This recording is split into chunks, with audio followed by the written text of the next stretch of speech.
Silakan, Bapak-bapak, saudara-saudara yang bertanya. Ya, Pak. Ada Pak, Harus. Ya. jelas Kak? Ya, jelas, Pak. Silakan, Pak. Oh, yang pertama, Ya. yang saya, bagaimana seseorang sudah menerima 7 sakramen, ada suatu saat dia jatuh dalam dosa. Apakah dia itu masih bisa menerima sakramen ulang? Satu, kan? Terus pertanyaan yang kedua, bagaimana pada zaman nenek moyang kita dulu, belum punya agama, Ya. baik Katolik maupun Kristen, perkawinan mereka pakai anak. Apakah anak yang dilahirkan sah secara agama? Terima kasih. Baik, pertanyaan Pak Timotius Ngacam ini langka. Jadi bagi awam itu, Pak, tidak mungkin akan menerima 7 sakramen. Bagi imam pun yang tertabis juga tidak akan mungkin mendapat 7 sakramen. Ya, karena 7 sakramen itu, 2 sakramen itu kan panggilan, Pak. Bagi gereja Katolik itu, orang yang tertabis untuk memilih hidupnya menjadi seorang imam, dia tidak akan mungkin menerima sakramen perkawinan. Ya. Tapi kalau di gereja Ortodok bisa saja, tetapi untuk tabisannya paling tabisan tingkat kedua saja, ya. Tetapi kalau di gereja Katolik, ya, ritus Roma itu tidak mungkin. Paling maksimal orang itu bisa menerima 6 sakramen. Misalnya seperti awam, ya, pertama sakramen pembaptisan, sakramen ekaristi, sakramen imamat, lalu dia sakit sakramen pengurapan orang sakit, ya. Dia berdosa sakramen pertobatan, lalu dia menikah, itu sakramen perkawinan. Ya. Tetapi yang bisa memberikan 7 sakramen itu adalah uskup. Yang memberikan itu 7 sakramen kepada, ya, umat-umat itu, ya, atau orang yang tertabis itu, ya, uskup. Ya, sedangkan pastor sendiri itu hanya delegatus saja bisa. Tetapi dia pada prinsipnya hanya, ya, 5 sakramen saja kalau untuk pastor itu imam. Sakramen permandian, sakramen ekaristi, sakramen pengampunan dosa, sakramen perminyakan orang sakit, dan sakramen perkawinan. Nah itu, Pak. Ya. Sedangkan yang 2 itu sakramen imamat atau tabisan suci itu wajib uskup yang memberikannya. Kemudian sakramen krisma wajib uskup, tetapi bisa didelegasikan kalau ada manat khusus dari uskup setempat. Nah itu untuk penjelasan. Bagaimana kalau dia sudah menerima sakramen-sakramen itu jatuh? Ya hidupnya terpuruk, Pak. Parah. Ya, parah. Bapak baca saja apa yang dikatakan Yesus kepada orang yang disembuhkan 38 tahun yang sakit. Ketika dia berjumpa Yesus, oh Yesus itu rupanya, dia ada iman kepada Allah, dan dia tahu Allah itu. Itulah dia, Yesus yang menyembuhkan saya. Maka Yesus bilang, jangan berbuat dosa lagi. Jika kamu berbuat dosa, ya kan, kamu akan lebih buruk lagi. Nah, Pak Timotius kan sudah mengalaminya. Ya. Ketika Pak Timotius Kancam sudah menerima sakramen, ya kalau di gereja Bapak kan sakramen permandian saja. Tetapi dalam, ya, kalau perkawinan ya kan disebut kawin gereja, ya. Lalu apa yang terjadi? Hidup Pak Ngacam sepertinya bahagia tapi terpuruk.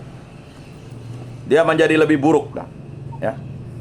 Kemudian, ya, tadi bagaimana dengan nenek moyang kita, kemudian dengan ini. Nah, begini, Pak. Gereja memandang perkawinan-perkawinan yang dilakukan oleh orang-orang yang belum menerima sakramen pembaptisan, itu dia mengikuti tata cara, aturan, ya kan, adat istiadatnya setempat. Itu adalah perkawinan mereka. Jadi kalau yang bisa menerima sakramen perkawinan itu adalah orang-orang Katolik yang sudah dibaptis di gereja Katolik, ya kan, dia menerima sakramen perkawinan, Pak. Bagaimana dengan perkawinan-perkawinan sebelumnya, Bapak, Mama? Ya tidak ada masalah, Pak. Allah itu memberikan rahmatnya melalui Yesus Kristus. Ingat, Pak, Yesus Kristus itu menebus dosa, bukan hanya menebus dosa orang Israel atau orang Kristen. Semua orang ditebusnya, ya, dan seluruh alam semesta ini. Mengapa? Karena manusia sudah jatuh ke dalam dosa. Alam semesta ini dikuasai oleh kuasa kegelapan. Bagaimana perkawinan-perkawinan sebelumnya? Ya, ikut perkawinan itu tadi. Maka seperti kata kakek saya itu, ya, karena kita ini sudah Katolik, perkawinannya harus perkawinan Tuhan. Filosofi Dayak, Pak, ya. Adat lebih Tuhan marah, adat kurang hantu yang marah. Jadi kalau kita tidak kawin adat, berarti yang marah itu adalah Jubata, Sangkaro. Dan ya, yang marah lagi yang paling parah adalah ya kan setan, Kamang. Kan gitu budaya Dayak. Saya tidak tahu budaya-budaya lainnya, Pak. Mungkin itu penjelasan saya, Pak. Semoga dapat membantu. Ya. Baik, selanjutnya, Pak, masih ada waktu. Siapa yang ingin bertanya? Hah? Tidak datang. Cukup.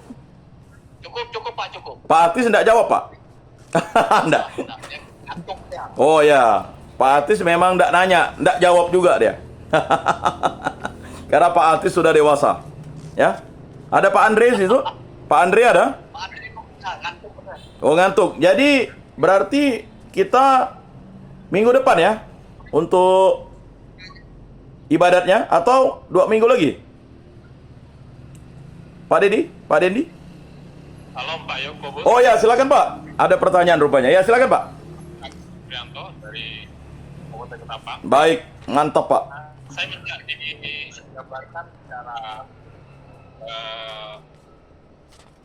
secara garis besar tentang hubungannya ke perjanjian lama maupun perjanjian baru yang kita dalam sakramen tersebut. Ya. Jika kami lebih mendalami dan memahami pada sakramen itu, sehingga mudah-mudahan ini sangat menguatkan kami dalam perjalanan hidup. Ya. Sejarah di dunia ini, kira itu. Ayo.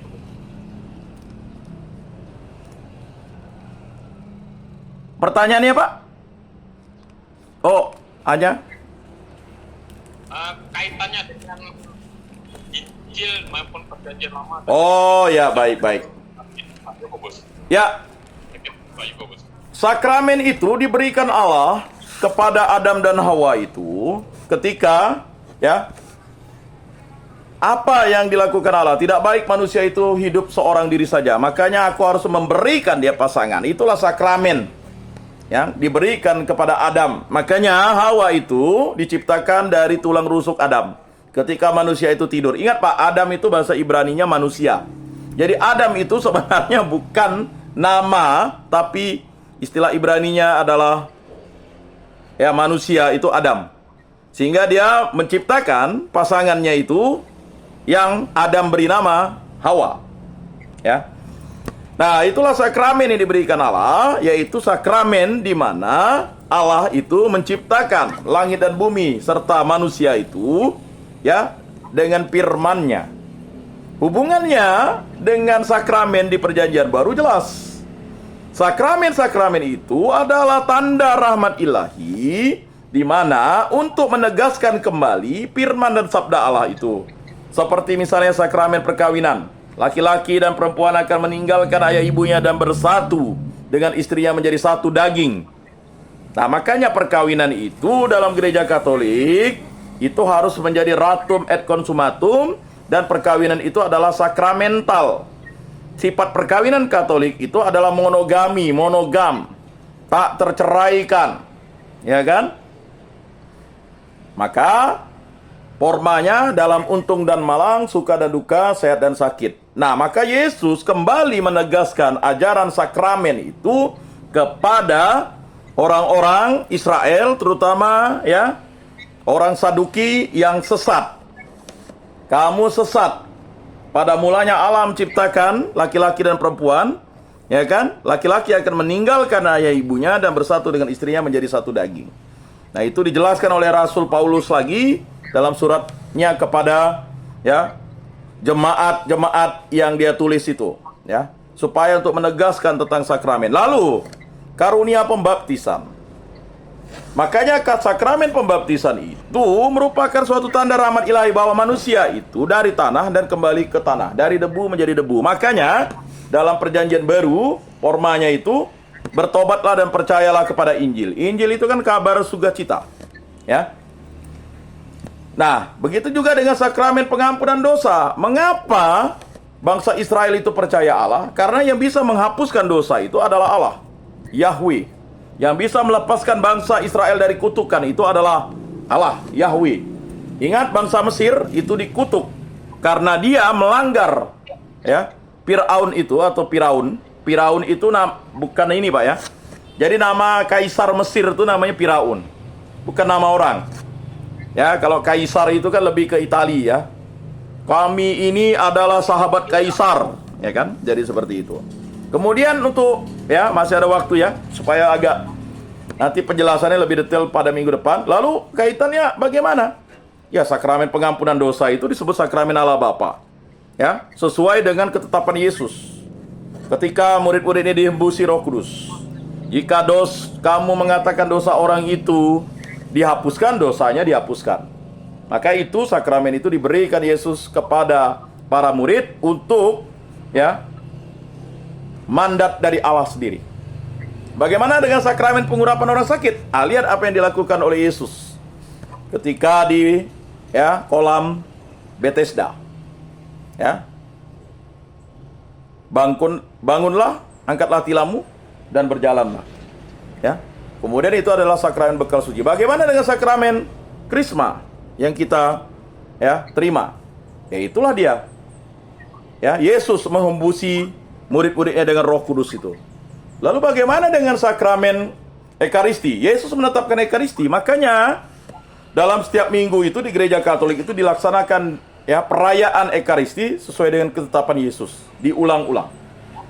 Bagaimana dengan sakramen imamat? Ya, Allah yang mengutus, ya, sesuai dengan Matius itu. Ada yang dipilih Allah.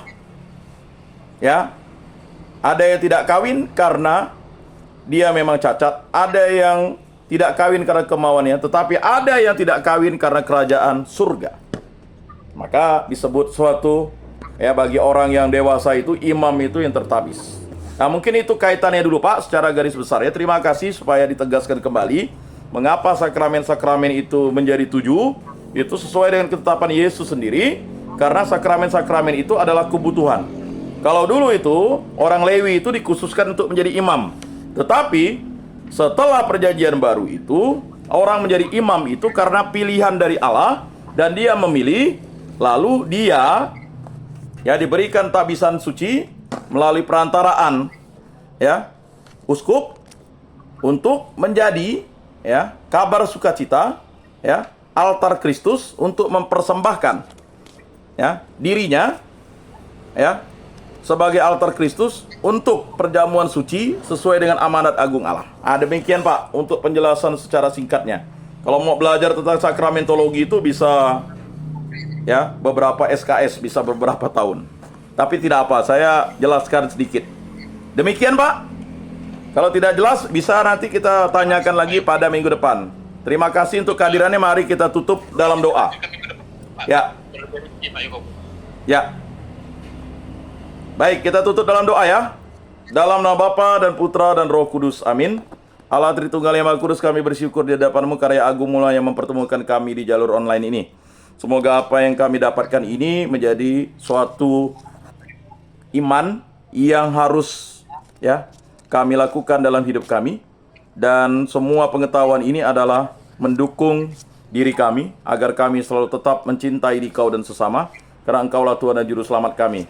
Terima kasih atas karya agung Paskah ini sehingga kami dibangkitkan untuk menjadi pribadi-pribadi yang dikuduskan oleh firman dan sabda-Mu, kemudian menjadi pewarta firman dan sabda-Mu, bersekutu dalam firman dan sabda-Mu, melayani dalam firman dan sabda-Mu, dan menjadi saksi iman yang hidup, yang memberikan angin segar dan memberikan kebaikan bagi semua orang. Berkatilah para istri-istri kami, para anak-anak kami, para saudara-saudari kami, para orang tua kami, para orang-orang yang kami cintai dan bahkan musuh kami, agar kami saling mengampuni, saling menguatkan. Dan bimbinglah kawan-kawan kami yang belum hadir. Angkatlah kemalasannya, kegelisahannya. Hanya kuasa dan kehendak-Mu yang terjadi, jamahan-Mu untuk menyembuhkan dan memulihkan kembali, agar kembali menjadi beriman dan kembali sehat segar seturut kehendak-Mu. Semua ini kami serahkan dengan perantaraan Tuhan kami Yesus Kristus yang hidup dan meraja, ini dan sepanjang segala masa. Amin. Dalam nama Bapa dan Putra dan Roh Kudus. Amin. Salam, salam kasih, damai dan sejahtera. Tuhan memberkati, menyertai dan melindungi. Salve.